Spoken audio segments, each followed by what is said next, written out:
လုံးပဲမြင်ကြလားပါကျေးဇူးစွာဘုရားသခင်ရဲ့နာမတော်ကိုဥစွာချီးမွမ်းပါတယ်ဂျမနီဖယ်လိုရှစ်ကဒီနေ့မော်ထူအားတလောနစ်ပထမစာဆောင်အခန်းကြီး9အပိုင်းငယ်16ဖြစ်ပါတယ်နောက်ကပတ်တော်ပိုင်းကိုမတွားခင်မှာကျွန်တော်ကျေးဇူးတင်စကားလေးပြောချင်ပါတယ်ပြီးခဲ့တဲ့အပတ်ကကျွန်တော်ရဲ့ဖခင်ကြီးလောကကနေထွက်ခွာသွားပါတယ်။တနည်းအားဖြင့်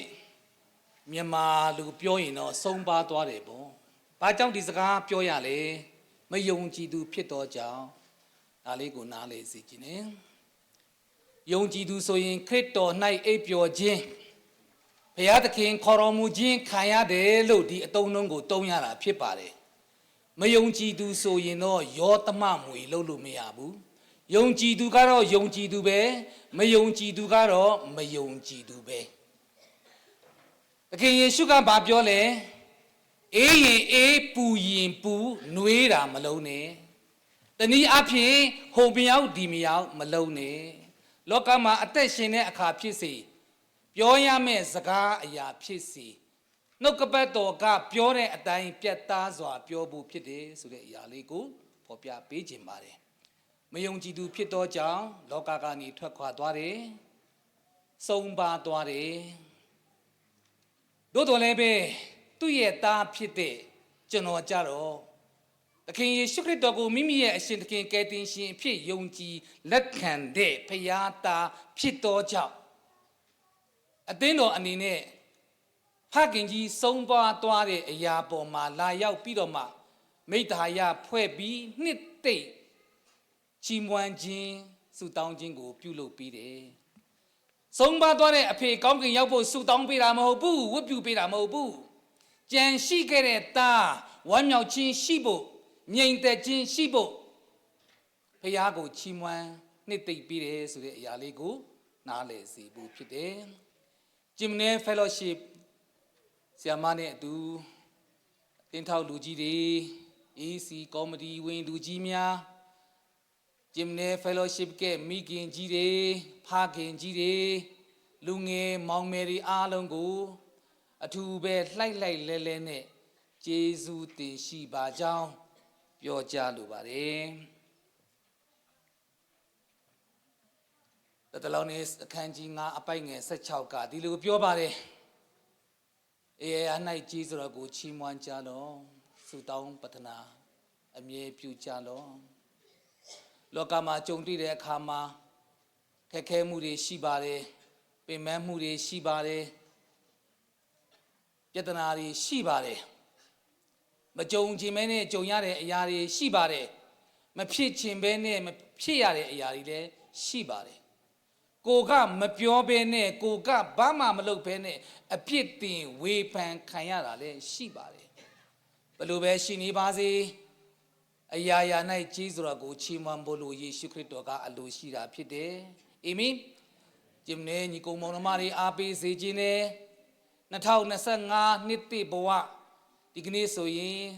2လပိုင်းကိုရောက်ရှိလာပြီဖြစ်တယ်နှစ်တည်ဘဝအသက်တာမှာအမြဲတမ်းတင်တို့ကြုံတွေ့လာရသမျှအားလုံးဟာချီးမွမ်းပါယတနာပဲဖြစ်နေပါစေအစဉ်ပြေတဲ့အရာပဲဖြစ်နေပါစေချီးမွမ်းပါဒုက္ခနဲ့ကြုံတွေ့နေရပါစေချီးမွမ်းပါထောင်ထဲမှာရှိတဲ့ဘောလူနဲ့တိလာကဘာကြောင့်ချီးမွမ်းရတယ်လဲထောင်ထဲကလွတ်မြောက်ဖို့ချီးမွမ်းတာမဟုတ်ဘူးကြုံတွေ့နေရတဲ့အမှုအရာပေါ်မှာဘုရားကိုချီးမွမ်းတဲ့အခါထောင်တကားပွင့်သွားတယ်မဟုတ်ဘူးလားဒီကနေ့ညီကောင်မောင်တို့အားပေးစီခြင်းနဲ့ဘဝအသက်တာမှာသင်များများချီးမွမ်းလေသင်ရဲ့အခက်ခဲမှုကလွတ်မြောက်မှာဖြစ်တယ်သင်များများချီးမွမ်းလေသင်ကိုဘုရားကတာ၍ကောင်းချီးပေးမယ်ဘုရားဖြစ်တယ်ဒီအရာလေးကိုနားလည်စေခြင်းနဲ့ဒီကနေ့ဂျင်မနီဖယ်လိုရှစ်ညီကောင်မောင်နှမတွေထပ်မံပြီးတော့မှအားပေးစေခြင်းနဲ့အချင်းချင်းချစ်ကြပါအချင်းချင်းတဦးနဲ့တဦးအပြန်အလှန်လေးစားပါအချင်းချင်းတန်ဖိုးထားပါအချင်းချင်းအသင့်နေပါအာမင် ဒါကနှုတ်ကပတ်တော်တက်တာလောနစ်မှာတစ်မှာဒီစကားတွေဖခင်ကပြောထားတာဖြစ်တယ်အချင်းချင်းချီးမွမ်းပြီးဖခင်ကိုကိုးကွယ်မယ်အချင်းချင်းချီးမွမ်းပြီးတော့မှဖခင်နှစ်သက်တဲ့အသက်တာနဲ့ဖခင်ရဲ့အမှုတော်ထဲမှာအစီခံမယ်အာမင်ဘုရားသခင်ပေးထားတဲ့စုကျေးဇူးတွေအတီးတီးရှိတယ်ဘုရားသခင်ပေးထားတဲ့ပညာတွေအတီးတီးရှိတယ်တယောက်နဲ့တယောက်မတူညီတဲ့ပညာတွေလူတိုင်းကိုဘုရားကပေးထားတယ်တယောက်နဲ့တယောက်မတူညီတဲ့ယာထုတွေလူတိုင်းကိုဘုရားကပေးထားတယ်တယောက်နဲ့တယောက်မတူညီတဲ့စီးစိမ်အောက်စာပိုင်ဆိုင်မှုတွေဘုရားကပေးထားတယ်သို့တော့ဘလို့ပဲရှိနေပါစေကိုကပူသွားလို့ကိုကတာသွားလို့မဟုတ်ပါဘူးအချင်းချင်းတင့်မြတ်စွာအသင့်နေပြီးချစ်ချင်းမေတ္တာဖြင့်နှိမ်ချတဲ့နှလုံးသားနဲ့လက်သွဲသွားမယ်ဆိုရင်ဘုရားကိုချီးမွမ်းသွားမယ်ဆိုရင်ဘုရားကသင်တို့မိသားစုအားလုံးပေါ်မှာတည်တဲ့တာ၍ကောင်းကြီးပေးမှာဖြစ်တယ်။ဖလန်ဒီဟာခါမြို့မှာရှိတဲ့ဂျင်နဲဖယ်လိုရှစ်ခါဟာခါမြို့ကြီးရဲ့တောင်ထိပ်၌ရှိသောမြို့ရိုးတစ်ဖွဲစီမီကိုထွန်းလင်းတဲ့ဟာခါ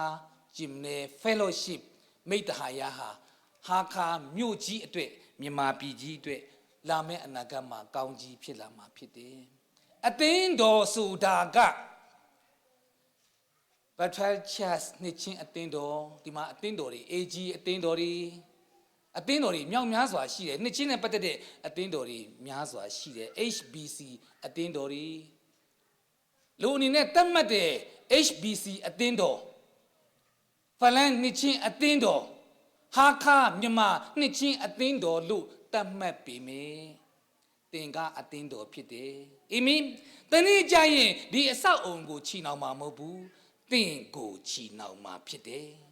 အာမင်ဒါကအသင်းတော်ဖြစ်တယ်အဲ့ဒီအသင်းတော်ပေါ်မှာတင့်မြတ်စွာချစ်ချင်းမေတ္တာနဲ့ဖခင်ရဲ့မျက်မှောက်တော်ထဲမှာနှိမ်ချခြင်းနဲ့တဦးနဲ့တဦးလေးစားတန်ဖိုးထားပြီးငါဆိုတဲ့မာနကိုခဝါချဖခင်ရှိမှငါဘာမှမဟုတ်ဘူးဖခင်ချိမြောက်လို့ငါဒီအချိန်นี้ရောက်လာရတာဖြစ်တယ်နှိမ်ချတာ၍နှိမ်ချတာ၍မေတ္တာပြ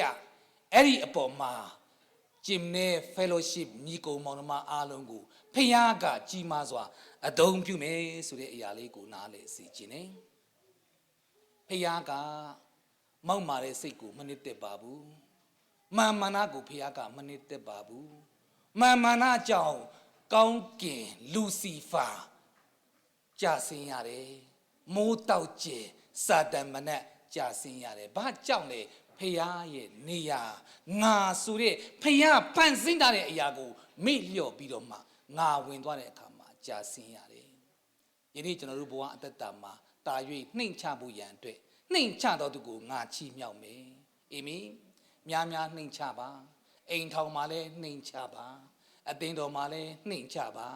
မိမိရဲ့လုပ်ငန်းခွင်မှာလည်းနှိမ်ချပါမိမိကြုံတွေ့နေရတဲ့နေရာတိုင်းမိမိအသင်းမိတ်ဖွဲ့တဲ့နေရာတိုင်းမှာလည်းနှိမ်ချပါမိမိကိုမိမိမဝါကြွားနေအာမင်အခုပြောတဲ့စကားတွေကနှုတ်ကပတ်တော်စကားတွေဖြစ်တယ်ညီကောင်မောင်နှမတို့အဲ့ဒီနှိမ်ချခြင်းအပေါ်မှာဖခင်ကတာ၍ချီးမြှောက်မယ်ဆိုတဲ့အရာလေးကိုဒီကနေ့ဏိဒန်းအဖြစ်တဲ့ပထမဆောင်ခန်းကြီး9အပိုက်ငယ်16အဖြစ်အခြေပြုဟောပြပေးခြင်းဖြစ်တယ်ဒီကနေ့တွားမယ်နှုတ်ကပတ်တော်ကခေါင်းစဉ်လေးကတော့ထူးခြားပါတယ်အဲ့ဒီခေါင်းစဉ်လေးကိုဆရာဘာကိုပေးကြတယ်ဆိုလို့ရှိရင် the belly of Akha လို့ခေါ်တယ် English လို့အဲ့ဒါဘာကြိုင်လဲဆိုလို့ရှိရင်အာခေါ်ကြိုင်တမန်ကျမ်းစာထဲမှာကြိုင်နဲ့ပတ်သက်တဲ့အကြောင်းအရာတွေအများကြီးရှိတယ်အဲ့ဒီအဲမှာမှထင်ရှားသောကြိုင်ကျမ်းစာထဲမှာ3ကြိုင်ရှိတယ်အဲ့ဒါဟာဘာလဲဆိုလို့ရှိရင် number 1 the belly of Ela ကြိုင်တနည်းအားဖြင့် Ela ကြိုင်လို့ခေါ်တယ်ဒုတိယကြိုင်က the belly of Akha လို့ခေါ်တယ် Ela ကြိုင်နောက်ကြိုင်တစ်ခုကတော့ dry bones လို့ခေါ်တဲ့အယိုးများစုဝေးရာကြိုင်အဲ့ဒီကြိုင်တွေကတမန်ကျမ်းစာထဲမှာအထင်ရှားဆုံးကြိုင် နောက်ထပ်ဂျိမ်းတစ်ခုကတော့ဘာလဲဆိုလို့ရှိရင်အာမေဂရုံဂျိုင်ဝမ်ဆိုတာမပါသေးဘူးအာမေဂရုံဂျိုင်ဝမ်ကနောက်ဆုံးရပ်ရှာကြီးဆောင်ယုံကြည်သူတွေကိုဝိညာဏခန္ဓာနဲ့တိမ့်ဆဲသွားမှာအခုရပ်ရှာရောက်လာရင်ဒီခန္ဓာတွေကဝိညာဏခန္ဓာမအိုမတိမနာတဲ့ခန္ဓာနဲ့ press ဆိုခန္ဓာတွေပြောင်းလဲသွားပြီးတော့မှတိမ့်ဆဲသွားမှာအဲ့ဒီအချိန်မှာဘေးဒဏ်ကြီးကာလ9နှစ်ကြံခဲ့မယ်အဲ့ဒီအချိန်ကာလဆိုလို့ရှိရင်ဘေးဒဏ်ကြီး9နှစ်မှာကြီးမားတဲ့စစ်ပွဲကြီးဖြစ်မယ်တဲ့အဲ့ဒီအာမေဂရုံခြိုက်ထဲမှာလူတွေမြောက်များစွာတေကြည်ပျက်စီးရမယ်အဲ့ဒါဘာခြိုက်လဲအာမေဂရုံခြိုက်အဲ့ဒီခြိုက်မလာသေးဘူးအဲ့ဒီခြိုက်ကမကြာခင်လာမှာဖြစ်တယ်အခုပြောတဲ့ဂျိုင်ကတော့လာပြီးတော့ဂျိုင်ဖြစ်တယ်အာမင်ဒီຢာလေးကိုစရုနားလည်စီဖို့ဖြစ်တယ်အရေးကြီးတဲ့စကားလေးအရင်ဆုံးပြောခြင်းနဲ့ပြန်လေးပြောသွားမယ်လောကမှာတဲ့မှားမှာကြောက်တာတဲ့အမှန်ကိုမမြင်နိုင်တာပို့ပြီးတော့မှကြောက်စရာကောင်းတယ်ငါမှားသွားမှာတိတ်ကြောက်တာပဲငါဒါလေးလုံပြီးလို့ရှိရင်မှားသွားရင်ကြောက်စရာကောင်းတာပဲဆိုတဲ့အရာကကိုမှန်တယ်ထင်ပြီးတော့မှယူဆနေတဲ့သူတွေကိုအမှန်တာကိုမှန်တယ်လို့ယူဆနေတဲ့သူတွေအတွက်ကတော့ပို့ပြီးတော့မှကြောက်စရာကောင်းတယ်ဆိုတဲ့အရာကိုနားလည်စေဖို့ဖြစ်တယ်ဘဝအတ္တမှာကျွန်တော်တို့အတ္တထဲမှာဘယ်သူမှမှန်တယ်ဆိုတာမရှိပါဘူးအဲ့ဒီအမှန်ကိုရရှိစေဖို့ရန်အတွက်နေ့ရက်အစဉ်တိုင်းမှာတင့်နဲ့အတူရှိတဲ့အီမန်နျူကကဘာကုံနိတိုင်အောင်တင်းတို့နဲ့အတူငါရှိမယ်လို့ဖခင်ရဲ့နှုတ်ကပတ်တော်တန်ရှင်တော်ဝိညာဉ်တော်တင်းရဲ့ဘဝအတ္တတမာတရားလမ်းမှန်ကိုအမြဲတမ်းပြသမှခံယူမှသာလေတင်းကအမြဲတမ်းအမှန်ကိုရှောက်တဲ့သူဆိုတဲ့အရာလေးကိုဒီကနေ့နားလည်စီဖို့ဖြစ်တယ်ကျမ်းစာလေးတစ်ပိုက်ကိုဖတ်ကြားပေးခြင်းနဲ့ယောရှုမတ်စာအခန်းကြီး4အပိုက်ငယ်24ကနေအခန်းကြီး9အပိုက်ငယ်24ကနေ26အထိဒီအကြောင်းအရာဖြစ်ပါတယ်အဲ့ဒီနှုတ်ကပတ်တော်အပိုင်းကိုမသွားခင်မှာအေလာဂျိုင်းအကြောင်းလေးကိုအနည်းအကျုံးလေးဆရာဖော်ပြပေးမယ်အေလာဂျိုင်းဆိုတာကဒါဝိဒ်နဲ့ရှောလုမင်းကြီးတို့စစ်တိုက်တဲ့နေရာကဂျိုင်ဝမ်ထဲမှာအဲ့ဒီအေလာဂျိုင်ထဲမှာဒါဝိဒ်ရဲ့အကိုတွေနဲ့ရှောလုနဲ့အေလာဂျိုင်ထဲမှာရှိတယ်အေတရလာလူမျိုးတွေအဲ့ဒီဂျိုင်ထဲမှာရှိတယ်ဂေါလိယက်ကဖိလိစသိန်းတွေကအပေါ်ကနေစစ်တိုက်ဖို့ကြီးညာပြီးခေါ်နေတဲ့အချိန်မှာကြောက်ပြီးတော့မှအဲ့ဒီဂျိုင်ထဲကနေမထွက်ရဲပဲစိုးရိမ်တောကရောက်နေတဲ့ဂျိုင်ကဘာဂျိုင်လဲအေလာဂျိုင်ဘသူတွေအဲ့ဂျိုင်ထဲမှာရှိလဲရှောလုနဲ့ဒါဝိဒ်အကိုအေတရီလာလူမျိုးတွေအဲ့ဂျိုင်ထဲမှာရှိတယ်အဲ့ဒါအေလာဂျိုင်လို့ခေါ်တယ်အာခေါ်ဂျိုင်ကြတော့ဘာလဲဆိုရင်ဒူးစရိုက်ကိုပြုတ်သောဂျိုင်အတိတ်ပဲကဘာလဲဒူးစရိုက်ကိုပြုတ်သောဂျိုင်ယနေ့ဘဝအတ္တမှာဒူးစရိုက်မပြုတ်မိဖို့ရန်အတွက်ဖခင်ရှင်ကလူတိုင်းကိုအလိုရှိတယ်ဘုရားနှစ်သက်တဲ့အတ္တဘုရားစကားကိုနားထောင်ပြီးတော့မှအသက်ရှင်စေဖို့ဘုရားသခင်ကအလိုရှိတယ်ဆိုတဲ့အရာလေးကိုဒီကနေ့နားလည်စေဖို့ဖြစ်တယ်ယေရခေါမြို့ကြီးနဲ့ပတ်သက်ပြီးတော့မှအကြောင်းအရာလေးကိုအနည်းငယ်လေးဖော်ပြပေးမယ်ဒါကယေရခေါမြို့ကြီးပေါ့အဲ့ဒီယေရခေါမြို့ကြီးကိုဘုရားရှင်ကယောရှုကိုဗာပြောလဲဆိုရင်ယောရှုတဲ့မင်းလူတွေနဲ့အဲ့ဒီယေရခေါမြို့ကြီးကိုတပတ်ပတ်တဲ့မြို့ကြီးကိုပတ်ရမယ်တဲ့ပထမနေ့ရက်မှာတပတ်ပတ်လုံးကအတန်မထွက်ရဘူးဒုတိယနေ့မှာလည်းတပတ်ပတ်ဒီယေရခေါမြို့ကြီးကိုဣသရေလတွေပတ်နေရတာတတိယနေ့ပတ်6ရက်မြောက်နေ့အထိလည်းသူတို့ပတ်အဲ့ဒီ6ရက်မြောက်နေ့လုံးအထိဟာဘာစကားအတန်မှမထွက်ရဘူး9ရက်မြောက်ပြည့်တဲ့နေ့မှာ9ပတ်ခိုင်းပြီးတော့မှစကားပြောရတဲ့အခွင့်ရတယ်အဲ့ဒီချိန်မှာ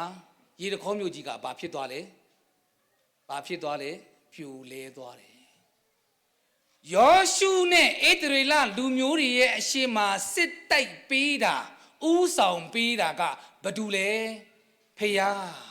ဣသရေလလူမျိုးတွေစစ်တိုက်ဖို့လိုလားမလိုဘူးဖယားခိုင်းတဲ့အတိုင်းဖယားပြောတဲ့အတိုင်းကိုပဲသူတို့လုပ်ရတာယေရီခေါမြို့ကြီးဘာဖြစ်လဲပြိုလဲသွားတယ်ရန်သူတွေမြောက်များစွာဆုံရှုံသွားတယ်ဣသရေလလူမျိုးတွေရဲ့တမိုင်းမှာယေရီခေါမြို့ကြီးဆိုတာကအူဒီမြို့လို့ခေါ်တယ်အဲ့ဒီယေရီခေါမြို့မှာရှိတဲ့ပစ္စည်းရွှေငွေကြောက်တန်တွေဝစ်လုံတွေအဝတ်အစားတွေအကုန်လုံးဟာဖျားပိုင်တဲ့ပစ္စည်းတွေအဲ့ဒါဟာပါလေအူဒီဖျားပိုင်တဲ့အရာယေရီခေါမြို့ဆိုတာကတနည်းအားဖြင့်ခါနန်ပြည်ကိုဝင်ဖို့ခါနန်ပြည်ရဲ့နယ်နိမိတ်ထဲကိုသူတို့ရောက်နေကြပြီ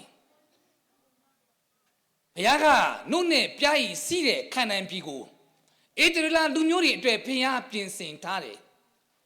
အဲ့ဒီထဲမှာမှဘုရားရဲ့စကားဘုရားဂတိတော်ကိုနားမထောင်တဲ့အာခံဆိုတဲ့ပုဂ္ဂိုလ်တယောက်ရှိတယ်ဘာလို့လဲဆိုတော့ယေရီခေါမြို့မှာရှိတဲ့ပစ္စည်းတွေအားလုံးကိုသူကယူပြီးတော့မှသူ့အိမ်ရဲ့အောက်မြေကြီးထဲမှာသူဖွက်ထားတယ်အဲ့ဒီချိန်မှာ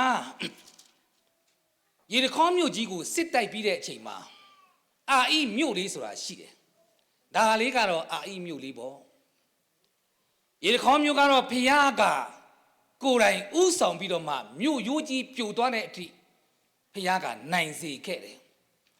အာဣမြို့ကိုလည်းယောရှုကဘာထင်လဲဆိုရင်ဒီလိုပဲပတ်ရပြီးတော့မှဒီမြို့လဲနိုင်မယ်လို့သူကထင်တာဘုရားရှင်ကဘာပြောတယ်လဲယောရှုတဲ့ယေရီခေါမြို့ကြီးပတ်တယ်လို့ပတ်စီရမလို့ဘူးတဲ့ယေရီခေါမြို့ရဲ့မြို့အဝင်ဝမှာမင်းလှန်ကိုဒီလိုကင်ထားလေတဲ့မင်းရဲ့လူတွေကိုအဲ့ဒီမှာစစ်တိုက်ခိုင်းတဲ့နိုင်ရမယ်တဲ့ယောရှုကဖျားသခင်ပြောတဲ့အတိုင်းပဲလှန်ကိုကင်တွယ်ထားတဲ့အချိန်မှာဣသရေလလူမျိုးတွေစစ်တိုက်တဲ့အခါမှာလူပေါင်း3000နီးနီးတည်သွားတယ်ယောရှုကအံ့ဩတယ်ကိုရောတဲ့နိုင်ရမယ်ဥစ္စာဘာကြောင့်မနိုင်ရတာလဲတဲ့အခန်းတဲ့မင်းရဲ့အဖွဲအထဲမှာဒုစရိုက်ကိုပြုတ်တော်သူတယောက်ရှိတယ်အဲ့ဒီဒုစရိုက်တမားကြောင့်မင်းတို့နိုင်ရမယ့်အရာကိုမနိုင်ဘဲနဲ့မင်းတို့ရှုံးရတယ်အဲ့ဒီဒုစရိုက်တမားကြောင့်အပြစ်မရှိတဲ့သူတွေလည်းသေရတယ်ကဲကြည့်နော်ဒုစရိုက်ဆိုတာကဘုရားရှင်ကဘလောက်တောင်မှယွန်ရှာတဲ့ဆိုတဲ့အရာကိုနားလည်စေဖို့ဖြစ်တယ်အဲ့ဒီယေရီခေါမြို့နဲ့ပတ်သက်ပြီးတော့မှစီးမြင်၃ခုရှိတယ်နံပါတ်1ကဘာလဲဆိုရင်ခါနန်ပြည်ထဲဝင်တဲ့ခါမှာတဲ့ယေရီခေါမြို့ကအူဒီမြို့ဖြစ်တဲ့အတွက်ကြောင့်အဲ့ဒီမြို့မှာရှိတဲ့ပစ္စည်းတွေအားလုံးကိုမယူရဘူးအဲ့ဒီပစ္စည်းတွေကဘယ်သူပိုင်ဆိုင်လဲဖျားပိုင်ဆိုင်နေဒါကြောင့်ညီကိုပေါင်းတော်မတို့အားပေးစေခြင်းနဲ့ဘဝအသက်တာမှာတင်းရဲ့လုပ်ငန်းစီးပွားရေးအရာတင်းရဲ့မိသားစုရေးအရာတင်းရဲ့အတိအနံအူဒီရတ္တမြအရာအားလုံးဟာဘယ်သူကပိုင်ဆိုင်နေဖျားကပိုင်ဆိုင်နေအူဒီပြီးတော်သူများဖျားရှင်တာ၍ကောင်းချီးပေးပါစေကျွန်တော်သားလေးကိုကျွန်တော်အူဒီစက္ကတ်ထားတဲ့သားလေးဖြစ်တယ်ဒီຢာလေးပေါ်မှာဖျားရှင်ကလက်ခံပြီးပြီဆိုတာလေယုံကြည်ပါတယ်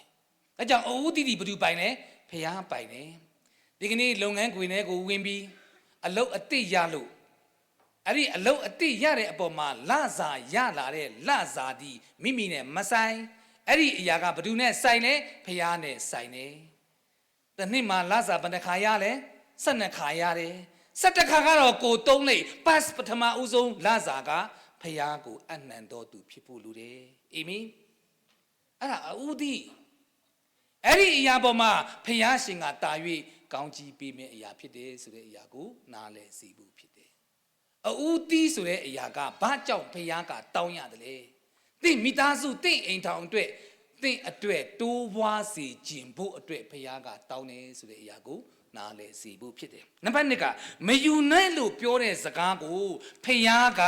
နားထောင်မလားနားမထောင်ဘူးလားဆိုတာကိုသူကဘာလို့လဲစမ်းတက်တယ်ဖျားကမလုပ်ပါနဲ့လို့ပြောတဲ့အရာကိုလူကလုံမိတဲ့အခါနားမထောင်တဲ့အခါဘာဖြစ်တတ်လဲ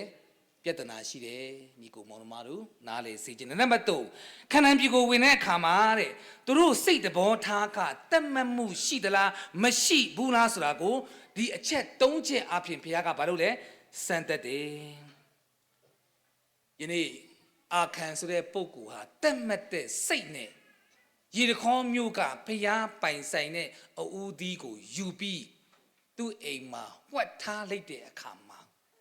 ဒုစရိုက်ပြုတ်လိုက်တဲ့အရာပေါ်မှာအခန့်ကြာဆုံးရတယ်ဆိုတဲ့အရာကိုဒီကနေ့နားလည်စေခြင်းနဲ့ဘဝတတမှာ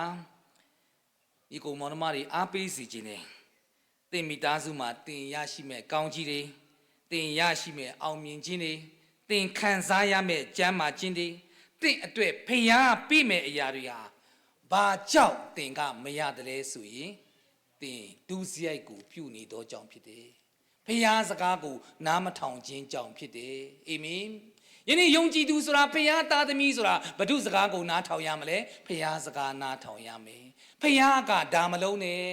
ဒီအရာကိုမယူနဲ့ဒါကိုမတောက်နဲ့ဒါကိုမပြောနဲ့ဒါကိုမလုပ်ပါနဲ့လို့တားထားတဲ့အရာကိုတင်နားတောင်ရင်တင်တွေ့ကောင်းကြီးရှိတယ်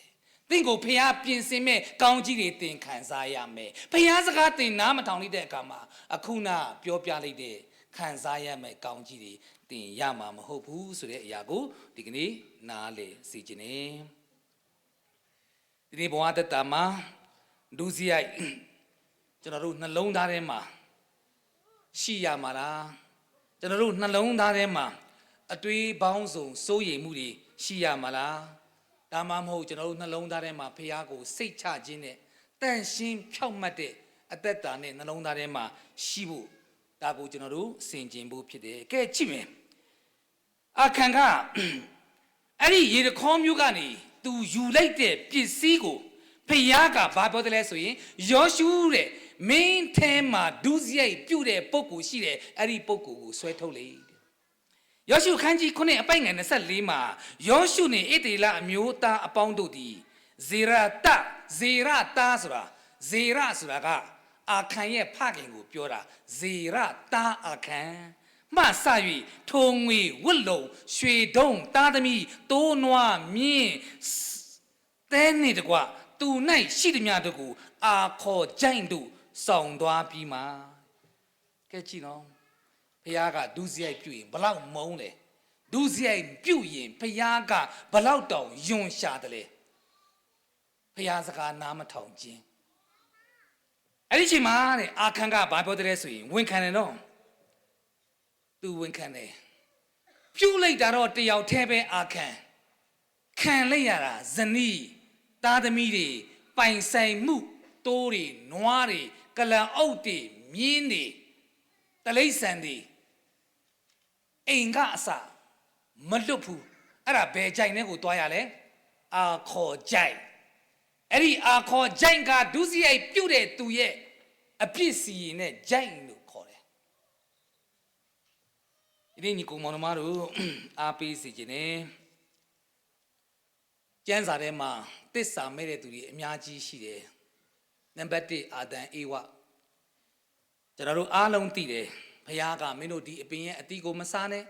စားတော်နေ့မှာဧကအမှန်တရားမယ်ဒီမှာရှိတဲ့ကောင်းမကောင်းတီကျွမ်းရာအပင်ရဲ့အတီးကိုမစားခိုင်းတာအဲ့ဒီမှာရှိတဲ့အပင်အတီးတွေကိုမင်းတို့စားပါဘုရားကပြောတာနောက်ဆုံးဘသူစားလိုက်လေအေဝါကတဆင့်အာဒံစားလိုက်တာတစ္ဆာမဲ့လိတဲ့အေဝါနဲ့အာဒံဒီနောက်ဆုံးဘာဖြစ်လဲကြာဆုံးရတယ်နံပါတ်2ယူရရှကာယုတ်သခင်ယေရှုခရစ်တော်နောက်ကိုလိုက်နေတဲ့ယူရရှကာယုတ်ဟာငွေဒင်းပြား30နဲ့ငွေဒင်းကားပြား30နဲ့သခင်ကိုရောင်းပြီးတော့မှတစ္ဆာမဲ့တဲ့ပုဂ္ဂိုလ်ယူရရှကာယုတ်နောက်ဆုံးကြာဆင်းရတယ်ဘာကြောင့်လဲဘုရားပေါ်မှာတစ္ဆာမရှိဘူး ယနေ့ညီကောင်မောင်နှမတို့အားပေးစေခြင်းနဲ့ဖခင်စကားနားထောင်ခြင်းဟာတင်ဟာဖခင်ကိုအမြဲတမ်းသစ္စာနဲ့ကိုးကွယ်နေတာဖြစ်တယ်အာမင်ဒါကြောင့်မလို့ယောဟန်အခန်းကြီး၄အပိုင်ငယ်24မှာဘုရားသခင်ကိုကိုးကွယ်တော်သူအပေါင်းတို့သည်နံဝိညာဉ်နဲ့၎င်းသစ္စာနဲ့၎င်းဝတ်ပြုကိုးကွယ်ရမယ်လို့ပြောတာမဟုတ်ဘူးလားနံဝိညာဉ်ဖျားမြင်ရလားမမြင်ရဘူးနံဝိညာဉ်ဖျားကိုနံဝိညာဉ်နဲ့ပဲစိတ်ဝိညာဉ်နဲ့ပဲကိုးကွယ်ရတယ်အဲ့ဒီနံဝိညာဉ်ဖျားကိုဘာနဲ့ကိုးကွယ်ရတယ်သစ္စာနဲ့ပဲကိုးကွယ်ရတယ်ယနေ့ယူဒရှကာယုအဲ့ဒီဖျားကိုသစ္စာနဲ့ကိုးကွယ်ခြင်းမရှိတဲ့အခါသစ္စာပြည့်ချင်းအပေါ်မှာယူဒရှကာယုကြာဆင်းရတယ်နံပါတ်3တယောက်ကတော့ဂေဟာဇီနေမန်ကပစ္စည်းကိုမတရားသွားမြူနေလို့ပြောတဲ့အရာကိုဂေဟာဇီကနောက်ဆုံးဘာဖြစ်လဲသစ္စာမဲ့စွာသူယူခဲ့တယ်သူကြာဆုံးရတယ်ဆိုတဲ့အရာလေးကိုဒီကနေ့နားလည်စေဖို့ဖြစ်တယ်ဒီကောင်မောင်မတို့နံပါတ်4အာရုံမောရှေရဲ့အကူဖြစ်တယ်မောရှေအမှုတော်ဆောင်တဲ့အခါမှာမောရှေတဲ့အတူသူလိုက်ရတယ်တိနာတောင်ပေါ်မှာပြညတ်တော်10ပါးတွားယူတဲ့အချိန်မှာအာရုံအောက်မှာနွားတငယ်ရုပ်ထုကိုထုပြီးတော့မှကိုးကွယ်မှုပြုတယ်လွဲမားတဲ့ကိုးကွယ်မှုသစ္စာမဲ့တယ်နောက်ဆုံးဘာဖြစ်လဲအာရုံကြာဆုံးရတယ်အာရုံခန္ဓာပြီးမဝင်ရဘူးအာရုံတည်ရတယ်နံပါတ်4အာနနိနဲ့ရှဖီရီတမတိကျမ်းထဲမှာအဲ့ဒါကသစ္စာမဲ့တယ်သူတို့ရောင်းရတဲ့ပတ်စံတွေကိုတမန်တော်တွေစီကိုလာပြီးတော့မှအကုန်အပ်ရတာတမန်တော်တွေကဘာကြောင့်အပ်ခိုင်းတယ်လဲသူတို့သစ္စာရှိမရှိသူတို့အတ္တတာကိုတုံတင်တဲ့အနေနဲ့အပ်ခိုင်းတာအာနနိနဲ့ရှဖီရီကဘာလုပ်လဲတဝက်ကိုထိန်ချန်ပြီးတဝက်ကိုပဲအပ်တာသစ္စာမရှိတဲ့ဒီအာနနိနဲ့ရှဖီရီနောက်ဆုံးဘာဖြစ်လဲသိရတယ်ဒီနေ့လောကမှာသစ္စာဟာအင်မတန်မှအရေးကြီးပါတယ်ညီကောင်မောင်နှမတို့လူချင်းတောင်မှသစ္စာရှိရပါတယ်ပတ်စံသူများစီကချီးပြီးရင်စကပုံတောင်ရှိတယ်ကြွေးယူပြုံးပြုံးတောင်းလျင်မုံမဆုံးတော့လဲမိတ်ပြက်တယ်ကြွေးယူတဲ့အခါမှာတော့ပြုံးပြုံးလေးကျွန်တော်ကို3 သိန်းလောက်ချီးပါဦး10 သိန်းလောက်ချီးပါဦးကျွန်တော်ဘလို့အခက်အခဲရှိလို့ပါတစ်ဖက်ကတော့အော်ဒီလူသစ္စာရှိမှာပဲစိတ်ကောင်းစေတနာရှိတဲ့လူကတော့ကူညီပေးလိုက်တပါတယ်ကျွန်တော်ဘယ်နေ့လာပေးပါမယ်နောက်ဆုံးပေးရမယ်အချိန်ရောက်တဲ့အခါကျတော့မပေးဘဲနဲ့ရှောင်နေတဲ့သူတွေအများကြီးရှိတယ်ပေးနိုင်ပါလေရဲ့နဲ့အကျွေးကိုပြန်မဆက်ပဲမိမိကိုတစ္ဆာမဲ့ပြီးအဆက်ကွဲခံပြီးနာမည်ပြက်ခံပြီးတော့မှလောကမှာရှိတဲ့သူတွေအများကြီးရှိတယ်မရှိဘူးလားရှိတယ်သူများပတ်စံကိုမတရားယူတာလေသူများကစေတနာနဲ့ကူညီပေးလိုက်တာဒီလူကိုနောက်တစ်ခါချီးမလားမချီးဘူးဘယ်တော့အခါမှချီးမှာမဟုတ်ဘူးတစ္ဆာမဲ့တဲ့ပုဂ္ဂိုလ်ဂတိတစ္ဆာမတည်တဲ့လူလိမ်လူညာပဲဆိုပြီးတော့မှကောက်ချက်ချမှာဖြစ်တယ်လူကြီးနောက်မှတစ္ဆာမရှိရင်မယုံကြည်တယ်လို့ဇနီးတဲ့နဲ့ခင်ပွန်းတစ္ဆာမဲ့ရင်လေတယောက်နဲ့တယောက်ယုံကြည်မှာမဟုတ်ဘူးဇနီးတဲ့ပုံမှာလည်းတစ္ဆာရှိတယ်လို့ခင်ပွန်းတဲ့ပုံမှာလည်းဇနီးတွေကတစ္ဆာရှိရမယ်မိသားစုပုံမှာလည်းတစ္ဆာရှိရမယ်အတင်းတော်ပုံမှာလည်းတစ္ဆာရှိရမယ်ကိုယ်ယုံကြည်သူအချင်းချင်းပုံမှာလည်းတစ္ဆာရှိရမယ်ကိုယ့်ရဲ့လုပ်ငန်းခွင်ပုံမှာလည်းတစ္ဆာရှိရမယ်အဲ့ဒီတစ္ဆာရှိခြင်းအရာဟာဖျားအပေါ်မှာတစ္ဆာနဲ့ကိုးကွယ်တဲ့ယုံကြည်သူတယောက်ကအသက်တာဆိုတာကိုဒီကနေ့နားလည်စေဖို့ဖြစ်တယ်ဆိုတော့အခုနအာခံကဘယ်မျိုးတွေကဆင်းသက်လာလဲဆိုလို့ရှိရင်ဣသရေလမျိုးဘယ်နှမျိုးရှိလဲ12မျိုးရူဘင်ရှိမောင်လေဝိယုဒဒန်နတလီဂတ်အာရှာဇာဘူးလုံအဲ့ဒီလိုဣသရေလမျိုး12မျိုးတွေကယူဒကနေဆင်းသက်လာတဲ့မျိုးဂျူဒိုင်ဇင်တခင်ယေရှုခရစ်တော်ဘယ်မျိုးကဆင်းလဲယူဒမျိုးကဆင်းတာအာခံဘယ်မျိုးကဆင်းလဲယူဒမျိုးကဆင်းတာဂျူဒိုင်ဇင်တခင်ယေရှုခရစ်တော်ရဲ့သစ္စာရှိခြင်းကိုမမီခဲ့တဲ့အာခံသစ္စာမဲ့တယ်ယူဒမျိုးကဆင်းပါလေနဲ့သစ္စာမဲ့တဲ့အာခံအငယ်ကိုကြည့်ရအောင်အငယ်25မှာ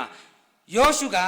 ငါ့ကိုအဘယ်ကြောင့်နှောက်ရှက်သည်ယနေ့ထာဝရဘုရားသည်တင့်ကိုနှောက်ရှက်တော်မူမည်ဟုဆိုသည်ဖြင့်အေဒီလအမျိုးသားအပေါင်းတို့သည်ကြောက်ခဲနှင့်ပြစ်ကြ၏ကြောက်ခဲနှင့်ပြစ်ပြီးမှမီးရှို့ကြ၏ဘလောက်ဝမ်းနည်းစရာကောင်းတယ်ဒုစရိုက်ပြုတာကတယောက်တည်းခံရတာမိသားစုတွေသားသမီးတွေဇနီးအပါဝင်ပိုင်ဆိုင်မှုအရာအလုံးဘာလို့ရတယ်ခဲနဲ့ပေါက်ခံပြီးတော့မှတည်ရတယ်ယနေ့ဘဝတတမှာဖခင်များအရေးကြီးပါတယ်တင်းရဲ့တစ္ဆာရှိခြင်းဘုရားနှစ်သက်သောအသက်တာအပေါ်မှာတင်းအသက်ရှင်သွားရင်တင်းအိမ်ထောင်မှာတာ၍ကောင်းကြီးဖြစ်မှာဖြစ်တယ်တင်းဒုစရိုက်ကိုအမြဲပြုရင်ဘုရားမှနှစ်သက်တဲ့အရာလေးဒါလေးကတော့စပီးရည်လေးပါပဲ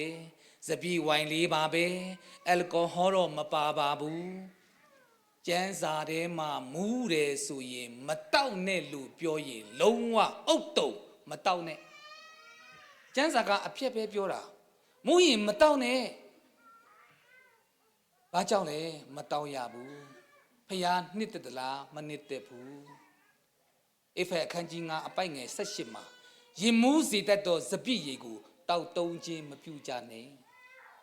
ရင်မူးရည်တဲ့စပည့်ရည်ဆရာကိုပြန်မေးခွန်းထုတ်မဲ့ဆရာပွဲတော်မင်္ဂလာပွဲမှာစပည့်ရည်ကာနမင်္ဂလာဆောင်ပွဲမှာသခင်ယေရှုခရစ်တော်ကစပည့်ရည်အဲ့ဒီစပည့်ရည်ဟာ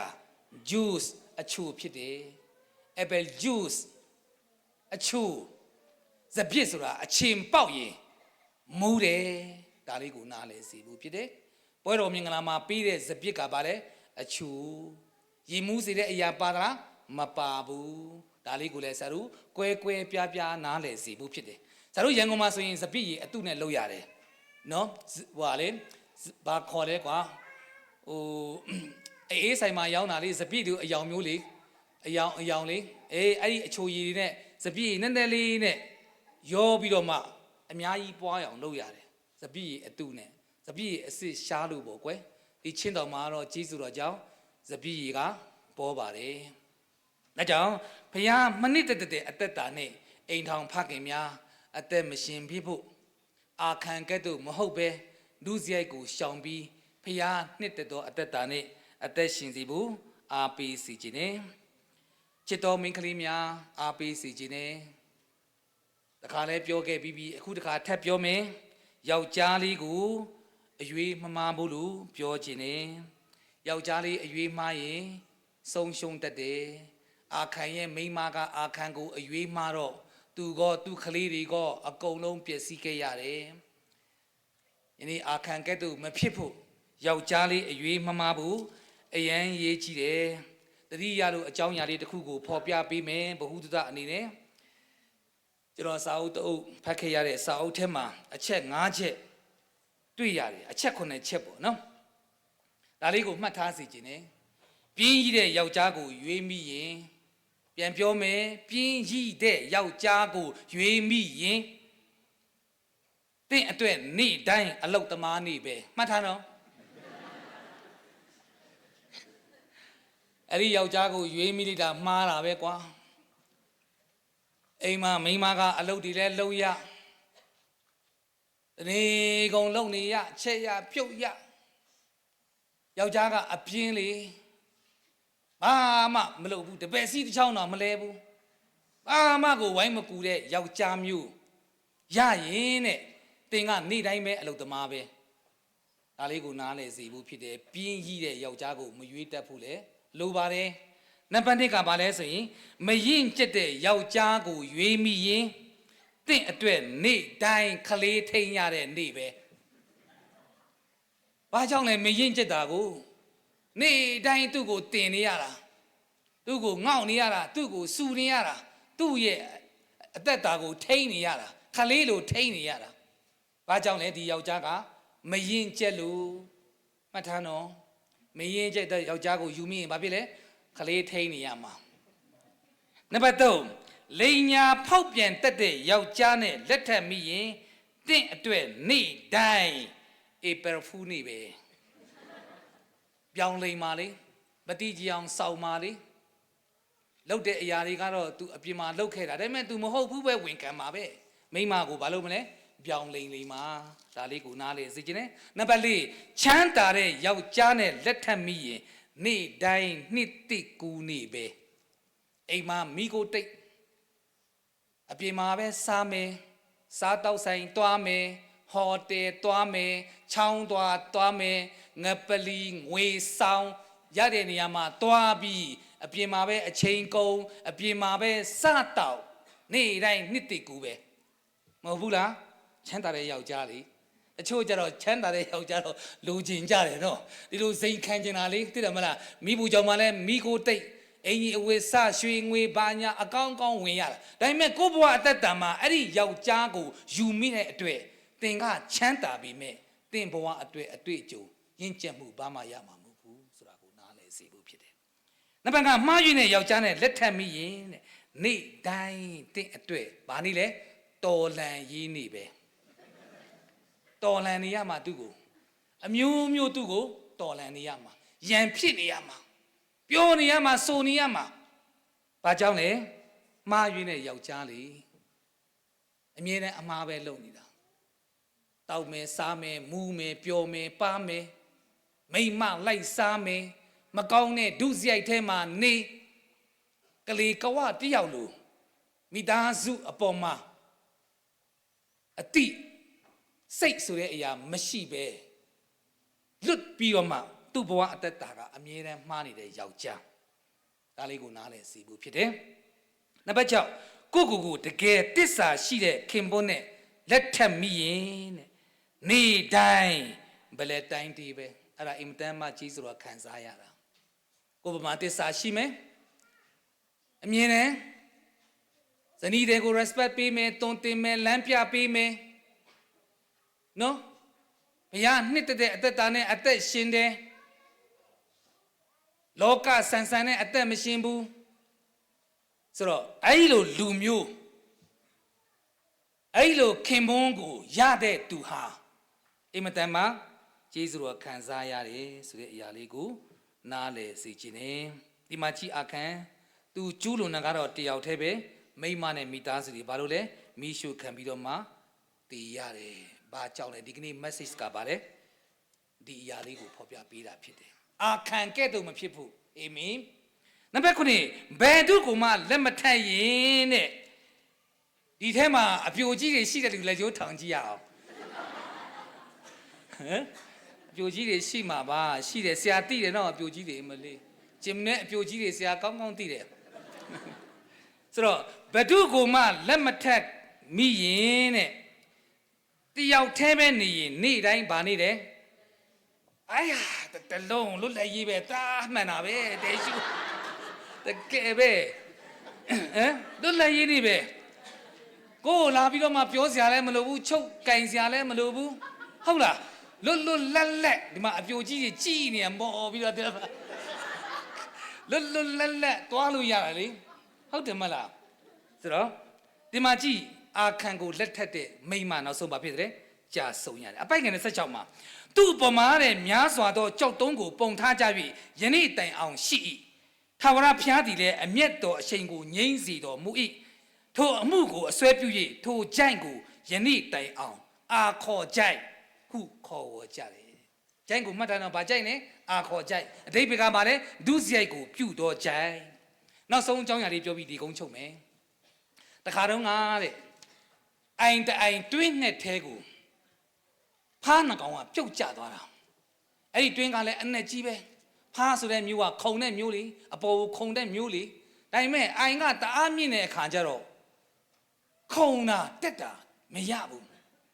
မတင်ဖက်ဖက်နဲ့ဖားအောက်တအုပ်ကရောက်လာပြီးတဲ့အခါကျတော့အောက်မှာရှိတဲ့ဖားနှကောင်ကိုအားပေးတာမင်းတို့တွေအပေါ်တက်မလာနဲ့တဲ့မင်းတို့ဘလောက်ပဲကြိုးစားမင်းတို့ပြုတ်ကြပြီးတော့မှသေမှာပဲတဲ့အဲ့ဒီအထက်မှာမင်းတို့သေလိုက်တဲ့ကျန်တဲ့အပေါ်ကဖားတွေကအားပေးစကားပြောတာအဲ့ဒီအတန်ကိုကြားတဲ့ဖားတကောင်ကကြိုးစားပြီးတက်တော်လဲပဲမရဘူးသူကနားကြားတာလေသူ့ကိုအားပေးတာကလည်းကြောက်စရာကြီးမင်းမလာနဲ့တော့တဲ့အဲ့ဒီမှာသေပလိတ်တော့အားပေးစကားကိုကြားပြီးတော့မှ နောက်ဆုံးဒီဖားကစိတ်သက်ကြပြီးအမောဖောက်ပြီးနောက်ဆုံးတည်သွားတယ်နောက်တကောင်ကြတော့မင်းတက်မလာတဲ့နေတဲ့ဟိုမှာတည်သွားပြီတကောင်အဲ့ဒီဖားလိုပဲမင်းနဲ့တည်လိုက်ပါလားတဲ့ဘလူပဲအပေါ်ကပြောနေသူကလုံးဝဂယုမဆိုင်ဘူးဘာကြောင့်လဲသိလားနဂံဖားလို့ခေါ်တယ်ဘာဖားလဲနဂံဖားတနည်းအားဖြင့်ပြောရရင်နာကန်တော်ဖားလုံးဝနားမကြားဘူးကြိုက်တယ်လို့သူ့ကိုပြောသူရအောင်အပေါ်တက်တာနောက်ဆုံးတဲ့ရင်နဲ့အပေါ်ရောက်လာတဲ့အခါမှာကြံတဲ့ဖားတွေကဘာပြောတယ်လဲဆိုတော့မင်းကငါတို့တော့အားပေးစကားပြောရတာနဲ့ကွာတဲ့မင်းရအောင်တက်လာတယ်တဲ့မင်းကအံ့ဩစရာကောင်းတယ်တဲ့အနီးကပ်သူ့ကိုအဲ့လိုပြောတဲ့အခါကျမှအေးတဲ့ငါလည်းအခုမှသဘောပေါက်တာတဲ့ငါကမင်းတို့အပေါ်ကပြောတဲ့အချိန်မှာတအားဝေးလို့တော့ငါနားလေးတဲ့အခါကျတော့ငါမကြားဘူးတဲ့အခုအနီးကပ်မင်းတို့ပြောတဲ့အပေါ်မှာကြည့်တော့မင်းတို့စိတ်ထားတွေကကြောက်စရာလဲကောင်းတယ်တဲ့မင်းတို့ကြောက်အောက်မှာလဲတကောင်တည်သွားပြီတဲ့ငါတော်မှပထမမကြားတော့ဒီဖားဘာကြောင့်တည်ရတာလဲငါတော်မှစိတ်သက်ကြနေတာတဲ့မင်းတို့ကငါ့ကိုအားပေးနေတယ်ထင်ပြီးတော့မှငါကြိုးစားပြီးတက်လာတာအခုမှငါအပေါ်ရောက်တာတဲ့ကြည့်နော်အပေါ်ကဖားတွေကဘာလို့လဲတက်မလာနဲ့တည်လိုက်တိုင်မဲ့သူကနားကန့်နေတဲ့အတွေ့ဘလူပဲပြောသူအပေါ်ရောက်အောင်တက်လာတယ်ဒီနေ့ညီကောင်မောင်နှမတို့အားပေးစေခြင်းနဲ့လောကမှာကျွန်တော်တို့လောကစကားတွေကိုကြားရမှာတဲ့လောကစကားတွေကိုနားထောင်ရမှာတဲ့ကျွန်တော်တို့ယုံကြည်သူဖခင်သားသမီးတွေဟာဘု து စကားကိုနားထောင်ရမှာလေဖခင်ရဲ့စကားကိုနားထောင်ရမယ်သင်ကိုနှုတ်ကပတ်တော်ကဘာပြောတယ်လဲသင်နေတိုင်းနှုတ်ကပတ်တော်ဖတ်လားလက်ညှိုးထောင်မေးရင်ထောင်မှာမဟုတ်ဘူးနေတိုင်းနှုတ်ကပတ်တော်ဖတ်ရမယ်နှုတ်ကပတ်တော်ဘာကြောင့်ဖတ်ခိုင်းလဲနှုတ်ကပတ်တော်ဒီဖခင်စကားဖြစ်တယ်အဲ့ဒီနှုတ်ကပတ်တော်ကိုသင်နေတိုင်းဖတ်ဖခင်ကသင်ကိုစကားပြောမယ်အာမင်သင်ဘဝအသက်တာကိုဒီနှုတ်ကပတ်တော်ကပဲပြောင်းလဲပြီးမှဖြစ်တယ်ဖခင်စကားကိုသင်များဖတ်ရင်ဖခင်နဲ့များအချိန်ပြုရင်သင်ဖခင်ရဲ့အတန်ကိုကြားရလိမ့်မယ်အာမင်လောကအတန်တွေကိုသင်မကြားတော့ဘူးဘု து အတန်ကိုကြားမလဲဖခင်အတန်ကိုသင်ကြားပြီဆိုရင်သင်ဒုစရိုက်ပြုခြင်းမှလည်းမဟုတ်ဘူးဖခင်နဲ့ယဉ်ဤကျွမ်းဝင်မှုရှိရင်သင်ဖခင်ကိုဘယ်တော့မှသစ္စာမဲ့သူမဟုတ်ဘူးအာမင်သင်နှလုံးသားနဲ့ဖခင်ကိုသစ္စာနဲ့ကိုးကွယ်ပြီးတော့မှနံဝိညာဉ်နဲ့၎င်းသစ္စာနဲ့၎င်းဖခင်အပေါ်မှာသစ္စာနဲ့အမြဲတမ်းကိုးကွယ်တဲ့သူဖြစ်ဖို့အာခံကဲ့သို့မဖြစ်ပဲအာခံကဲ့သို့အာခေါ်ကြိုက်နေမှာတရားစီရင်ခြင်းအာခံခံရတယ်လို့ယနေ့တင်တဲ့ကျွန်ုပ်ဒီလေအာခေါ်ကြိုက်ကဲ့သို့မဟုတ်အာခံကဲ့သို့မဟုတ်ပဲသစ္စာရှိစွာနဲ့ဖခင်စကားကိုနားထောင်ပြီးဖခင်ပြီးတဲ့ကောင်းကြီးတွေကိုတာ၍ခံစားရတဲ့သူများဖြစ်ပါစေလို့အားပေးရင်းနဲ့ညီကုန်းချုပ်လိုပါတယ်ယနေ့ကြိုက်ဒီဘာကြိုက်နဲ့အာခေါ်ကြိုက်ဘာကြိုက်နဲ့အာခေါ်ကြိုက်အားလုံးပေါ်ဖခင်ကောင်းကြီးပေးပါစေလာမယ်စနေနေ့အပတ်မှာဆရာကိုဖိတ်ထားတဲ့ဂျင်နယ် fellowship ကအဲ့ဒီနေ့မှာဆရာခေါင်းစဉ်တစ်ခုဆရာပြင်ဆင်ထားပြီးသားရှိတယ်အဲ့ဒီခေါင်းစဉ်၄ကတော့အဲ့ဒီချိန်ကျရင်ဆရာဝေငါပေးမယ် from fame to success လို့ခေါ်တယ်အင်္ဂလိပ်လို့အဲ့ဒါကဘာလဲနာကျင်ခြင်းမှအောင်မြင်ခြင်းတို့အဲ့ဒီခေါင်းစဉ်၄အပိုင်း၁ကတော့ဆရာဟာခါမြန်မာနှစ်ချင်းတွင်မှာဝေငှပြီးပြီအားလုံးပေါ်မှာဖျားကောင်းကြီးပေးပါစေနားထောင်ခြင်းရင်ခံယူခြင်းရင်လာခဲ့ပါအားလုံးကိုဖိတ်ခေါ်ပါတယ်လို့